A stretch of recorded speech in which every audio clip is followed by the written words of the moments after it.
हाय hello नमस्कार welcome back to my channel. सर्वांना सर्वप्रथम श्री स्वामी समर्थ। सो गाईज, आज मी तुमच्यासाठी कुठलाही भटकंतीचा व्हिडिओ न घेऊन येता आजचा व्हिडिओ आपला हा DIY वर आहे। आपल्याकडे काचेच्या बॉटल असतात, नाही म्हटलं तरी लहानातली लहान आकार असो किंवा मोठ्यातली मोठी आकाराची असो, त्या बॉटलमधल्या वस्तूचा वापर झाल्यानंतर आपण रिकामी झालेली काचेची बाटली सर्रासपणे फेकून देत असतो। सो अशा रिकाम्या बॉटल्स फेकून न देता त्यापासून आपण कशा प्रकारे होम डेकोर पीस बनवू शकतो, तेही अगदी कमीत कमी खर्चात आणि कमीत कमी साहित्यात, त्यावर आधारितला आजचा व्हिडिओ आहे। चला तर मग अधिक वेळ न घालवता आजच्या व्हिडिओला सुरुवात करूया।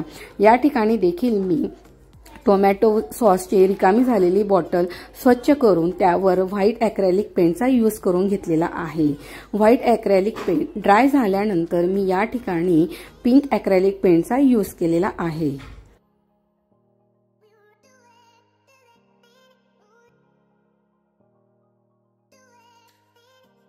सो गाईज, या ठिकाणी पिंक पेंट हा संपूर्ण ड्राय झाल्यावर या ठिकाणी तुम्ही तुमच्या आवडीनुसार आणि हव्या त्या आकाराच्या डिझाईन्स यावर आधी पेन्सिलने ड्रॉ करू घेऊ शकता किंवा डायरेक्टली ब्रशच्या आणि ॲक्रेलिक कलरच्या सहाय्याने देखील डिझाईन्स तयार करू शकतात। मी देखील या ठिकाणी 8 नंबरचा ब्रॉड असा ब्रश घेतलेला होता आणि कुठल्याही प्रकारचं पेन्सिलने स्केच न करता डायरेक्टली ॲक्रेलिक कलरचा यूज करून या ठिकाणी फ्लावर बनवायला घेतलेलं होतं। सो गाईज, या ठिकाणी मी ब्रशचा एक साइड हा व्हाईट कलर मध्ये डिप केलेला होता आणि सेकंड साइड ही ब्ल्यू कलर मध्ये मी डिप केलेली होती।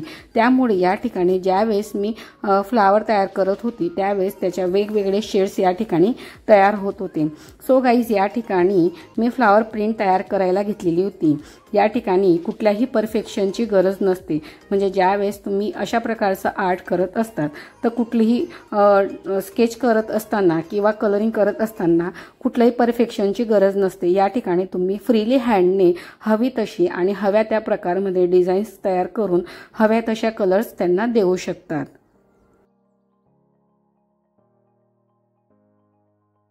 सो गाईज, या ठिकाणी माझी संपूर्ण फ्लावर्स प्रिंट तयार झालेली होती आणि ती संपूर्ण ड्राय झाल्यानंतर मी या ठिकाणी अशा प्रकारे येलो कलरचा इंटरनली पोर्शन कलर करून घेतलेला होता।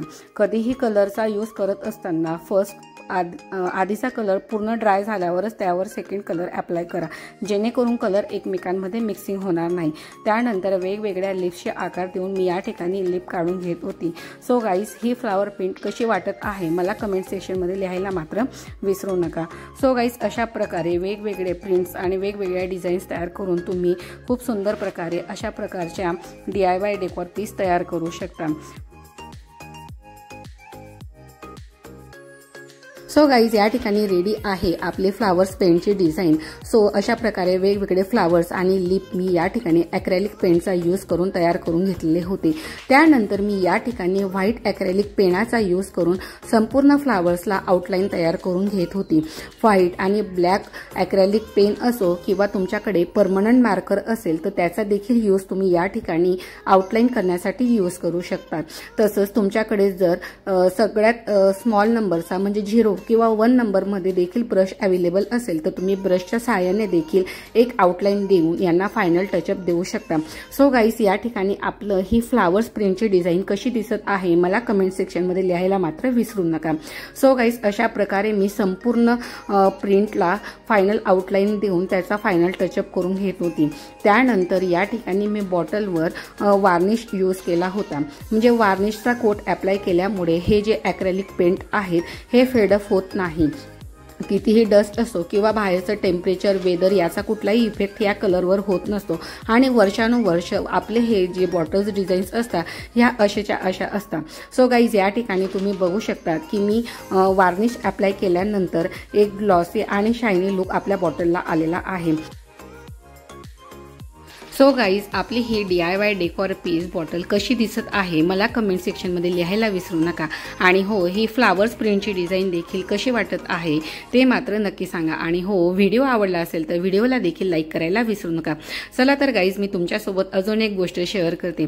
आतापर्यंत मी जेवढ्याही मला अवेलेबल झालेल्या बॉटल्सचं कलेक्शन मी तुम्हाला दाखवित आहे। प्लास्टिकचे असो किंवा ग्लासचे असो, प्रत्येक बॉटल्समध्ये काहीतरी वेगळं करण्याचा प्रयत्न मी या ठिकाणी केलेला आहे आणि या प्रत्येक बॉटलचा व्हिडिओ आपल्या चॅनलला आहे. सो गाईज, चॅनलला जाऊन नक्की भेट द्या आणि या व्हिडिओचा देखील आनंद घ्या. तसेच बॉटल पेंटिंग असो किंवा मोल्डेड क्लेच्या रिगार्डिंगचे DIY नेमप्लेट असो किंवा DIY गणेशा लिपान आर्ट असो, याच्या रिगार्डिंगचे व्हिडिओ देखील आपल्या चॅनलला आहेत. सो गाईज, हे बॉटल कलेक्शन कसं वाटलं मला कमेंट करायला विसरू नका.